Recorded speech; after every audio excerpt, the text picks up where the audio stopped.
A listener note: this episode depicts racial violence and includes references to suicide. It may not be suitable for a younger audience.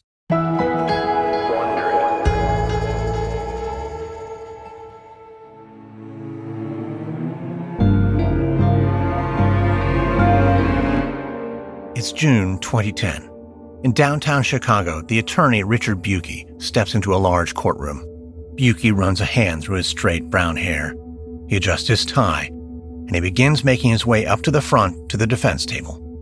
As the attorney wends his way through the gallery, he navigates through a crowd of people: journalists, protesters, off-duty police officers, a grab bag of Chicago residents, all gathered to watch the trial that has the city on edge. Burge ducks his head, trying to tune out the noise.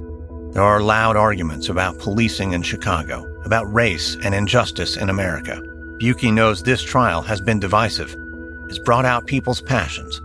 But as a defense attorney, he's less focused on theories about right and wrong and the history of America. Only one thing matters to him, and that's winning the case and moving on to the next one. But winning is not going to be easy, especially with a client like Jon Burge. As Burge reaches the defense table, he steals a glance at Burge. He's 62 years old and a former police commander from the south side of Chicago. Burge is thick-set, with a pale and fleshy face and white hair that's brushed back.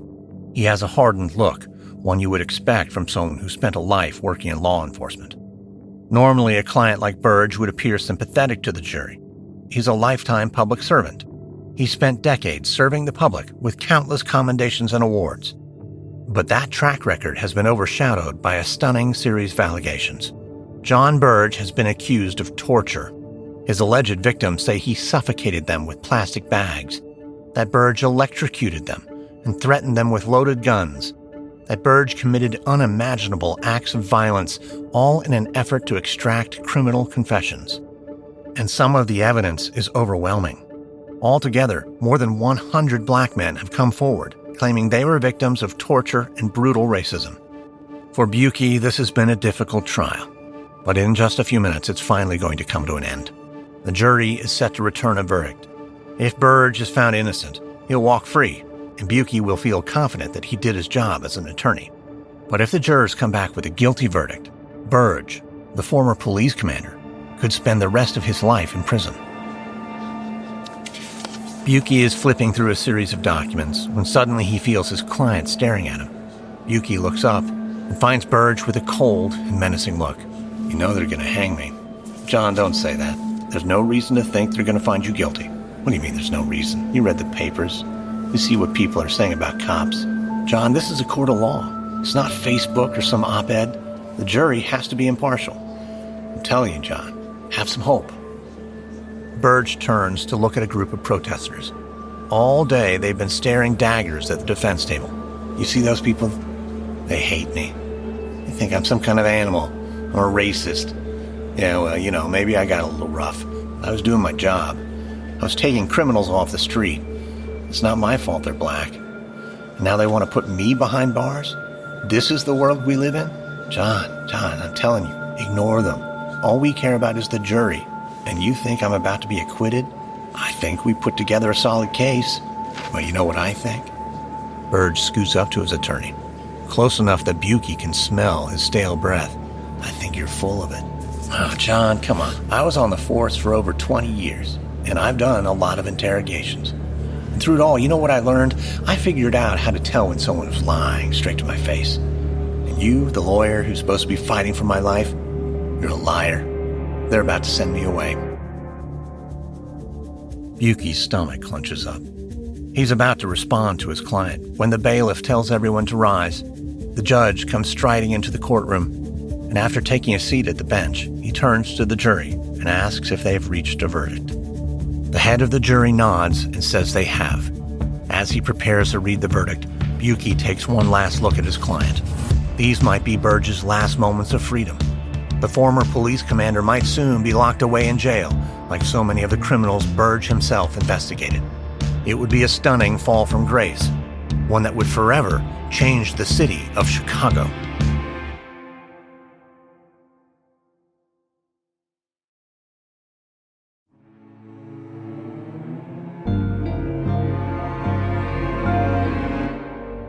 From Wondery, I'm Lindsey Graham, and this is American Scandal.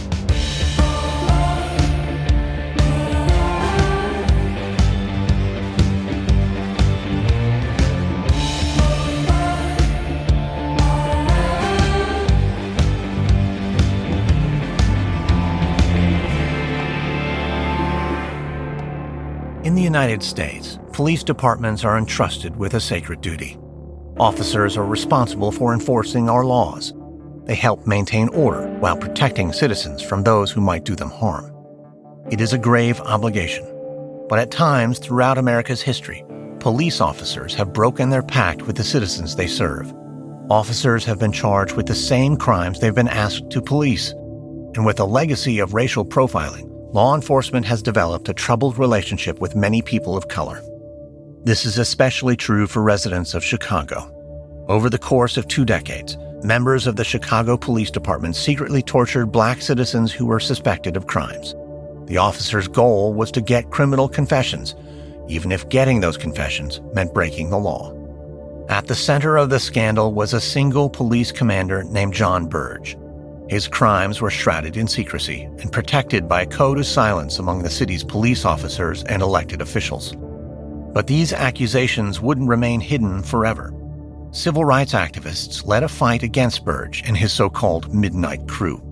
It was a long and difficult struggle. And when the truth finally came out, Burge and the police department would face a day of reckoning. This is Episode 1, War Zone. It's early 1969 in South Vietnam. About 50 miles southwest of Saigon, a camouflaged Jeep comes racing down a dirt road. It kicks up pools of stagnant water, and as it heads west, it passes a row of palm trees and tall grass swaying in the wind. Inside the Jeep, the military police officer Jon Burge grips the steering wheel. It's another scorching day in South Vietnam, and Burge is ready to get back to camp.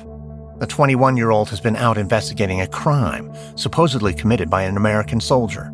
As a military investigator, it's Burge's job to get to the truth and bring whoever's responsible to justice. But it's been a long and exhausting day, and Burge is ready to find a patch of shade and kick up his feet. But he can't call it quits yet. Burge still has to meet with his boss back at the base.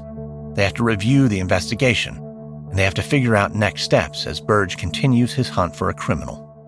So Burge guns it. His Jeep sails down another dirt road, and soon he begins approaching the military base. It's a sprawling encampment, home to some 15,000 Americans, soldiers who've flown across the Pacific in order to fight in the Vietnam War. Burge pulls into the base and lets his foot off the pedal. As the Jeep slows down, Burge passes by a series of barracks and a small power plant. On his left, a group of men are running drills and practicing taking apart and rebuilding their rifles. Burge thinks it's a beautiful sight. He hasn't been deployed that long, but he can already tell that this is the kind of life he was meant to lead. He's always seen military service as a duty, a rite of passage, one that gives you self-worth and a sense of purpose. But Burge also likes playing the part of a military police officer. He gets to investigate crimes on base and maintain law and order. And if he's honest with himself, he's also drawn to the feeling of action and adventure. He's had the chance to go undercover and stake out criminals. Burge has even rescued fellow soldiers when they've come under attack. And Burge knows he's well suited for this kind of work. While he's exhausted from his long day, he's still excited to meet his commanding officer to try to make progress on the latest criminal investigation. He knows they're close to making an arrest. A few minutes later, Burge approaches a barracks with a thin metal roof. He steps into the squat building, and as he squints, his eyes adjust to the dim light. His commanding officer should be somewhere in the building, but as the room comes into view, Burge notices something strange. His commanding officer is there, standing in a corner, with a look of cold fury.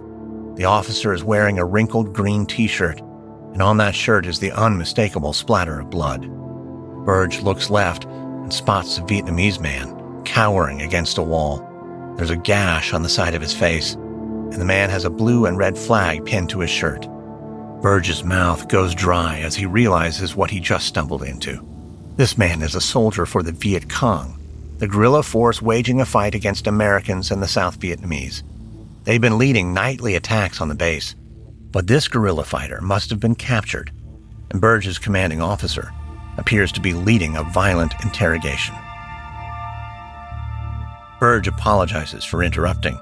He says he wanted to talk about the latest investigation, but that can wait. He then begins to back out of the room. But his boss orders him to stop, tells him that Burge needs to see this. He has to learn an important lesson. Burge swallows and steals a quick look at the Viet Cong soldier. Blood is trickling down his cheek. The man looks terrified. But Burge's commanding officer steps forward and tells him to take a good, long look. This man is their enemy.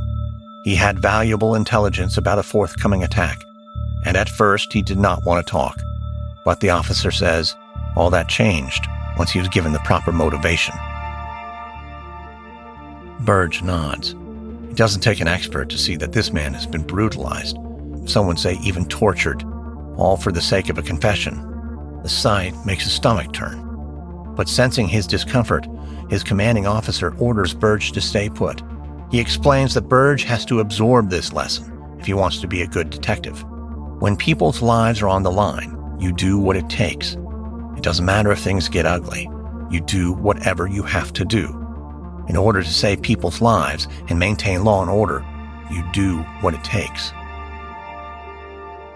Burge is frozen in place. He doesn't know what to say.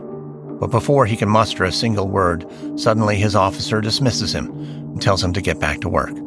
They'll talk about the investigation later. Burge nods, and he turns on his heels and heads back into the blinding sunlight. Once he's out of sight, Burge kneels down and crouches against the stump of a palm tree. He's shaken by the image of that Viet Cong soldier, looking terrified. But as Burge gazes across the military base at all the American soldiers there, Burge knows that war isn't easy. The moral calculus isn't simple when people's lives are on the line. So maybe his officer is right. When you're in war, you do whatever it takes. You have to protect people's lives. You have to maintain law and order, even if that means things get ugly. 3 years later, Jon Burge leans against a wall in a cramped living room in Chicago. He lets his arms fall beside his broad chest, and in the midday light, his police badge catches the reflection of the sun. Burge exhales and tries to steady himself. Across the room, a skinny young woman has collapsed in an armchair. Her eyes are wild and bloodshot, and in her right hand is a .22 caliber pistol that she's aiming at her own throat. Burge takes a breath, trying to stop his heart from pounding. He's in a volatile situation. Ever since he returned from Vietnam, Burge has been working as a patrolman for the Chicago police. He thought he'd be far from the terrors of war, but the city has just felt like another battlefield. Burge grew up in Chicago. It's a city he loves. Still, he can't ignore the way certain neighborhoods have changed and the way they seem to be spiraling into crime and chaos. Burge also can't help but feel resentful about how different everything looks. He remembers these neighborhoods. They didn't look like this. Now they're full of black residents, the kind of people Burge doesn't like, the kind of people he blames for everything that's gone wrong in Chicago. And now, as a patrolman, Burge has to spend his days dealing with people like Irma Moody, the crazed woman who's sitting across from him with a gun pointed at her throat.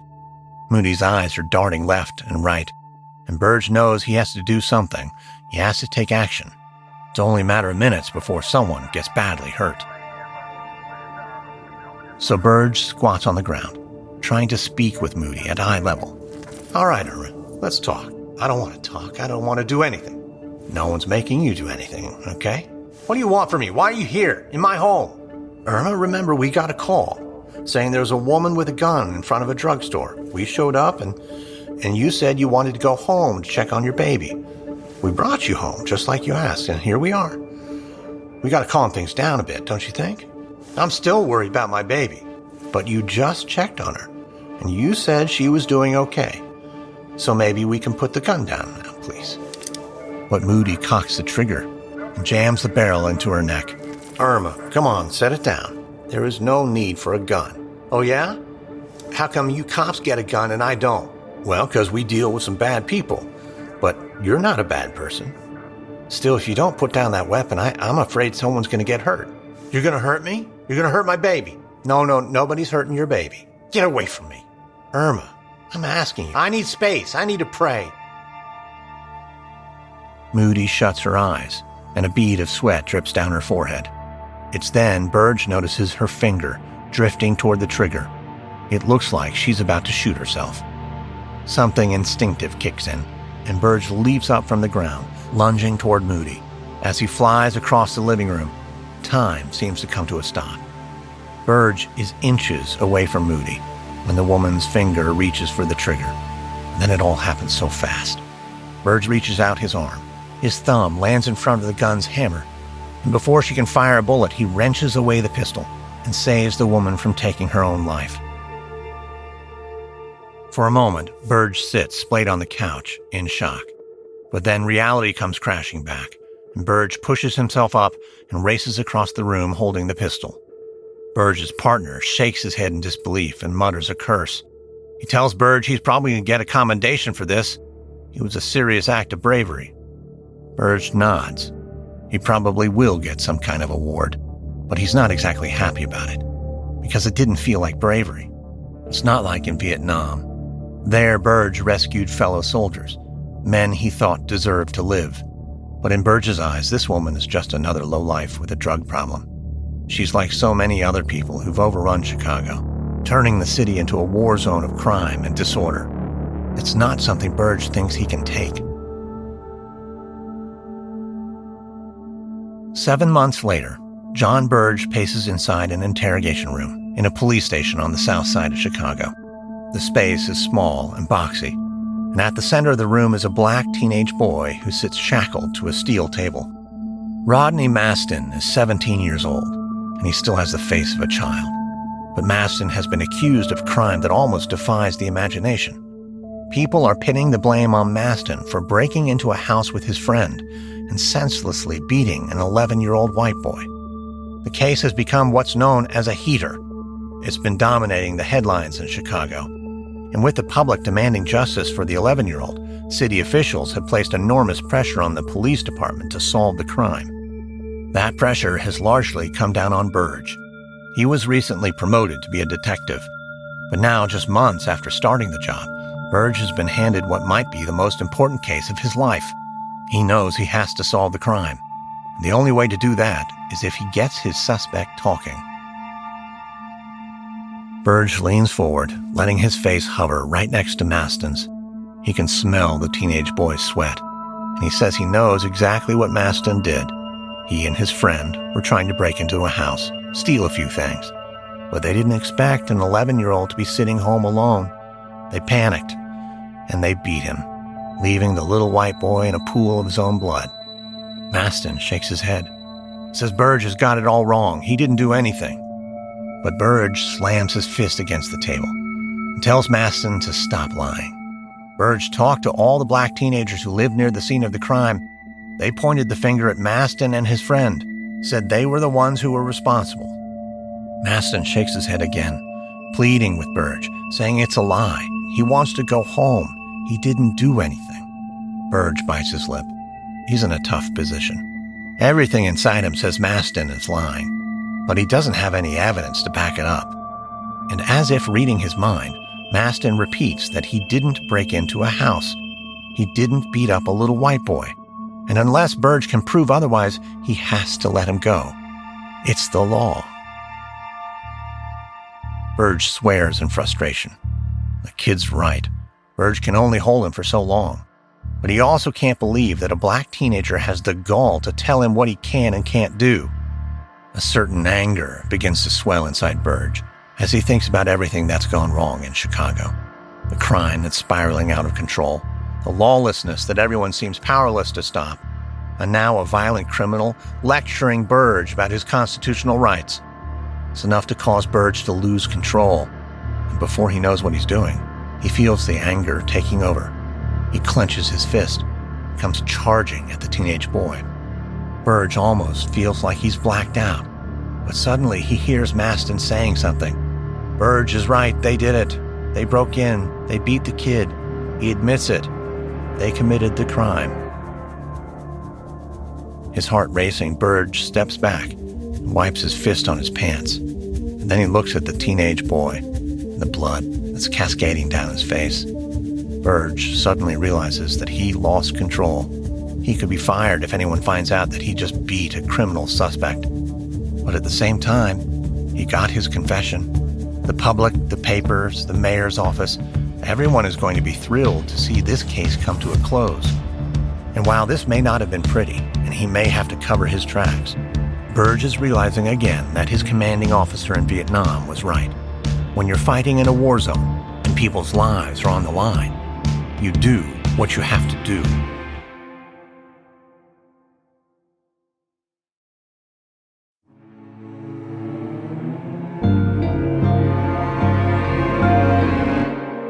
It's September 1972 in the south side of Chicago. Inside the Burnside police station, Detective William Parker approaches his desk and loads a sheet of paper into his typewriter. He takes a seat on a hard wooden chair, and Parker begins clacking away at the keyboard, typing up the details of a recent arrest. But as Parker sits typing, he pauses and looks around the bullpen. It's an unusually quiet day at Burnside. All the other officers are sitting at their desks, typing up reports of their own. And that's often what it means to be a police detective. There's a lot of sitting around, filing reports, doing the slow and methodical work of solving crimes. Still, Parker likes the job. He's a veteran on the force, and although he was recently transferred to the station and one of the only black officers, Parker feels a sense of camaraderie with the other members of the force. The police department has always felt like a brotherhood. Parker gets back to typing his report and charting out the details of a recent arrest. But then he hears something. Parker lifts his fingers from the keyboard and waits, listening. A moment later, he hears it again. It sounds like someone crying out in pain. Parker looks at his fellow officers, but no one seems to have noticed. A minute later, Parker hears the shrill cry again. He leaps to his feet and looks around, but for some reason, the other officers still haven't seemed to notice. Or maybe Parker begins to realize they're ignoring it. Parker doesn't wait for someone else to take action. He hurries down a narrow hallway where it seemed like the sound was coming from. And it's then he hears another shrill scream, the unmistakable sound of pain. Somebody must be in trouble. Parker races to the end of the hallway and throws open a door. But when he steps through it, he freezes. A black man is standing, handcuffed next to a hissing radiator. His pants are at his ankles, and his face is streaked with tears. Standing next to him is a beefy white officer with a jowly face. Parker spots two other white officers at the other end of the room. They move quick, looking like they're trying to hide something. Parker's heart begins to race. With his voice shaking, he asks the thick-set officer what's going on. He says they're leading an interrogation, and Parker just interrupted them, so he needs to close the door and go back to his desk. Parker locks eyes with the suspect. He looks miserable and defeated. The sight of a black man chained to a steaming radiator makes Parker sick. If he weren't a cop himself, he knows that could very well be him. So Parker announces that whatever's happening here, they need to stop and unchain their suspect. But the heavy-set officer shakes his head and says no, that's not going to happen. Parker doesn't know what else to do. He's outnumbered, so he steps forward and demands to know the officer's name. The officer smirks and says sure. His name's Jon Burge, and he tells Parker that if he knows what's good for him, he should mind his own business and get back to his desk.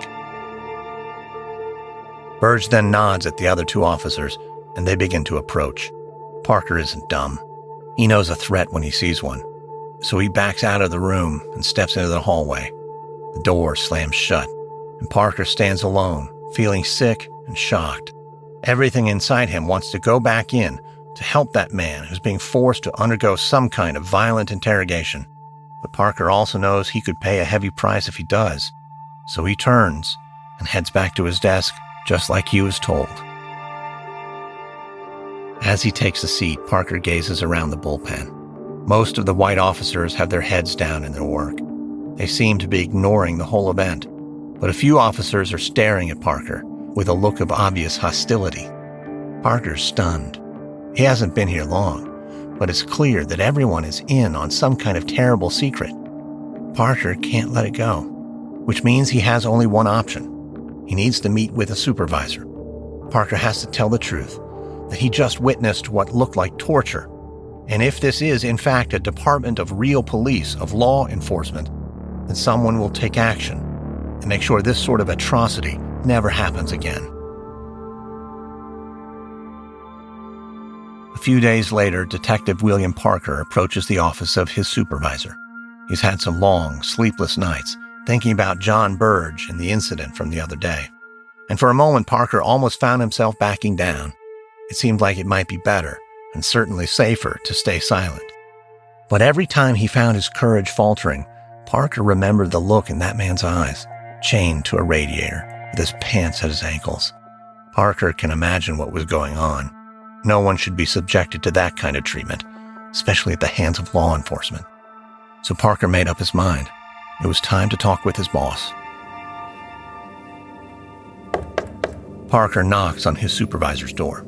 Come in. Stepping in, Parker finds his supervisor seated behind his desk.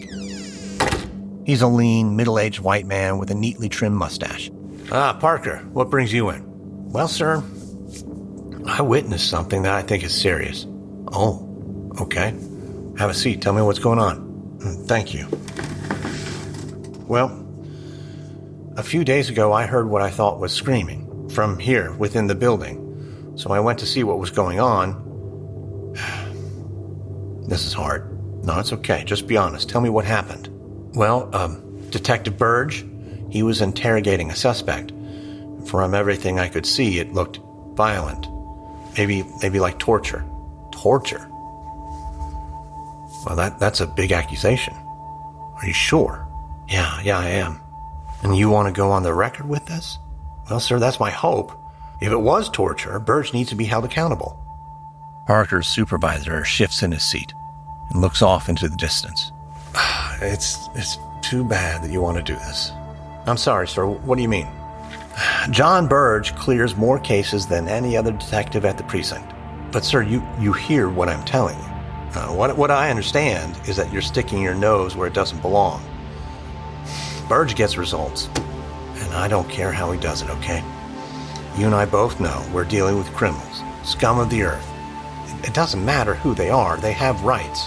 And now, Parker, I know when you look in the mirror, you see a black man, and that might make you feel different from the rest of us. But don't ever forget that you are a cop, and a cop is a very different thing than a rat. Parker recoils, feeling stunned. He came to his supervisor to report torture, and instead of having the claim taken seriously, he was told to mind his own business? Parker would keep arguing, but he knows he's not going to get anywhere. So Parker stands and leaves the office. Heading back to his desk, he notices the other officers staring at him again. If it wasn't obvious before, there's no mistaking it now. He's become a pariah, all for trying to do the right thing. And if Parker has learned anything about law enforcement, it's that once you're an outcast, you don't last long on the job. It's the fall of 1972 in a neighborhood on the north side of Chicago. A train comes barreling down a set of elevated tracks, its wheels grinding against metal, letting out a deafening roar. As the train passes by overhead, Chicago police officer William Parker looks up and breathes in the smell of rusted steel. Parker is a longtime resident of Chicago. These are all familiar sights and sounds. But at this point in his career, Parker didn't think he'd be spending his weekdays walking around the streets of the North Side on foot patrol. Parker was a veteran detective. He had seniority and status, but then he tried to do the right thing and blow the whistle on Jon Burge. That cost him everything. After reporting that police officers had committed torture, Parker was demoted from detective to patrolman. He was transferred across the city and assigned to walk along the streets like a rookie cop. It was retribution, clear as day. Now, Parker wants more than anything to strike back at Jon Burge and expose his brutality, to get some kind of public recognition for doing the right thing. And Parker has been hatching a plan. But before he can do anything, Parker is going to have to get through another day on patrol. So Parker steps over a pile of trash and crosses a dirty street. He scans Western Avenue, seeing if anything's amiss. and then he and his partner head east and begin making their way toward the lake. Parker is still not quite used to all this walking and is about to complain to his partner when the door to a nearby shop comes swinging open. 2 boys burst through the doorway and sprint down the block.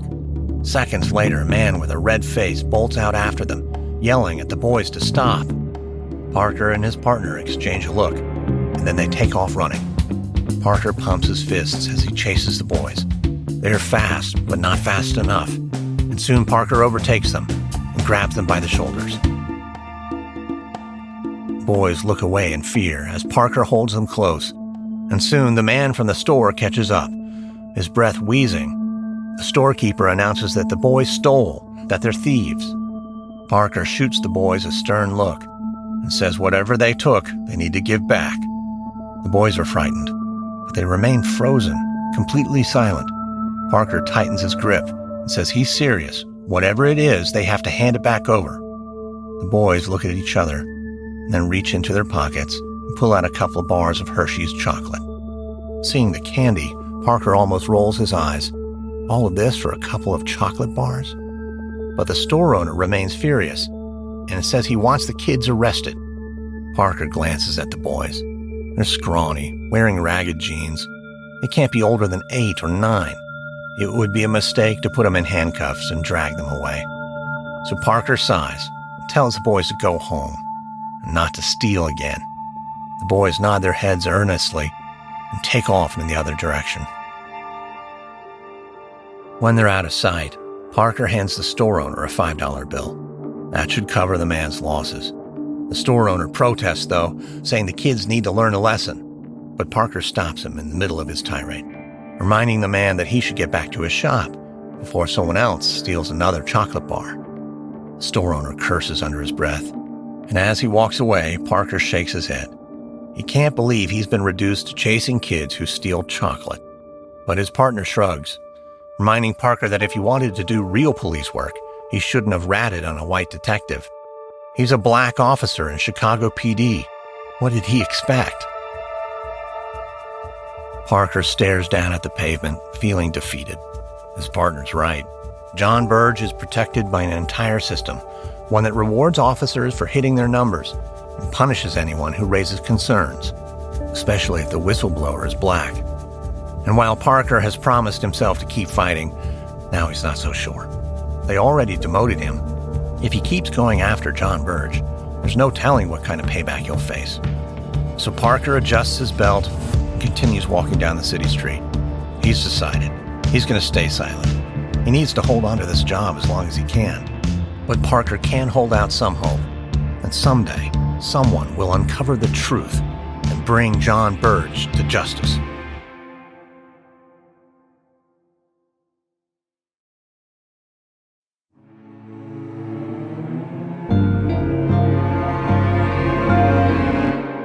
It's late 1972. In the south side of Chicago, a state prosecutor steps into the Burnside police station. He's young and wearing an expensive gray suit, and as he makes his way through the precinct, you can tell he doesn't fit in. All around the prosecutor are police detectives sitting at their desks, reading through case files. It's a tough-looking crowd, the kind of police officers who've seen it all and decided long ago to play by their own rules. But that cowboy mentality is exactly why the prosecutor is here today. The state is putting into place a new program called felony review. With caseloads exploding, state prosecutors need law enforcement to gather better evidence. It's the only way the prosecutors can put together strong cases and make sure they come away winners in their criminal trials. But for the program to work, police detectives have to be willing to collaborate with prosecutors instead of doing things their own way. And sometimes getting police officers to change their habits takes a little arm twisting, which is exactly what this prosecutor is planning to do. In a few minutes, he's going to meet with a detective named Jon Burge. He has an impressive record with Chicago PD, but he's going to have to get on board with felony review and start gathering the kind of evidence the state needs in order to win a trial. The prosecutor continues through the bullpen and finds Burge sifting through a file drawer. Excuse me, Detective Burge? Burge shuts the drawer and turns around, holding a thick manila folder. Yeah? I called the other day. I'm with the state's attorney office. Okay. What do you want? Well, as you're aware, we're instituting a new policy. We want to make sure our partners in law enforcement are getting us the best evidence, and long before we go to trial. You think we're partners? The state prosecutor bites his lip. He didn't expect Burge to start off so adversarial. Well, of course we're partners. You make the arrests, and we get the guilty verdict. Well, if we're partners, why are you telling me how to do my job? Again, Detective Burge, we are on the same team. If we don't have the evidence, we lose at trial. And if we lose, those guys that you arrest, they go right back on the street. And then you have to start all over again. I'm trying to save you work. Burge squints at the prosecutor. Then he opens the manila folder and takes out a mugshot of a black man. Now take a look. You see this? This piece of work? Robbery homicide. This guy's an animal. Okay. No. Now look at this one. Burge takes out another mugshot. And the alleged criminal is also a black man. Are you looking? I'm not sure what you're getting at. Okay, then let me explain something. You don't know how things really are. Well, Detective Burge, I'm not questioning your experience. You see these two men? You see what they look like? There's 1,000 guys just like them in the city. They're ready to murder, steal, start a riot. And you're worried about paperwork. Let me tell you, police work isn't just about evidence. We keep the city safe. And that means acting on our gut. Well, I hear you, but I'm afraid gut instinct isn't good enough. Not if you really want to put away the bad guys. Burge glares at the state prosecutor, and for a moment, the attorney considers whether to turn around and walk away. But suddenly, Burge's expression changes.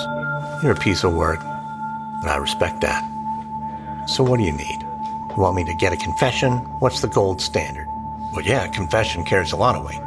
Okay, well, if that's what you need, that's what I'll get. So we're on the same team.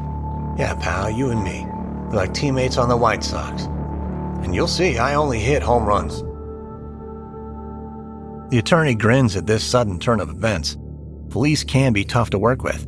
If someone like Burge is willing to play ball, then the state prosecutor's going to be in good shape. Sounds like they'll get the evidence they need, and they'll win their cases. And the city officials and the public will see prosecutors as the kind of people who know how to fight crime and make the city a safer place.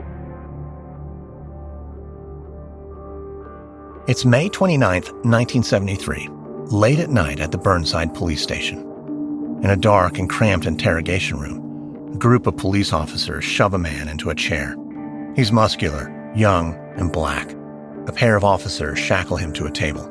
And out of the shadows, Detective Jon Burge steps forward with a cold look on his face. Burge has been waiting for this interrogation for a while. The man sitting in front of him is Anthony Holmes, a convicted felon with a rap sheet that includes several counts of auto theft and armed robbery. But Holmes isn't sitting in the interrogation room because he stole a car. There's reason to believe that 2 years ago, Holmes worked as a getaway driver for a notorious gang. And one night, the gang members shot and killed a man. While it doesn't appear that Holmes himself pulled the trigger if he drove the getaway car, then in the eyes of the law, he's an accomplice to murder. And as Burge gazes at Holmes, he can tell the man is guilty. It's in his eyes, in his face. Burge doesn't care if that kind of profiling makes him racist. All he cares about is putting the bad guys in prison. But Burge has a problem. So far, the evidence they've gathered doesn't meet the standards of felony review. It won't be good enough for state prosecutors.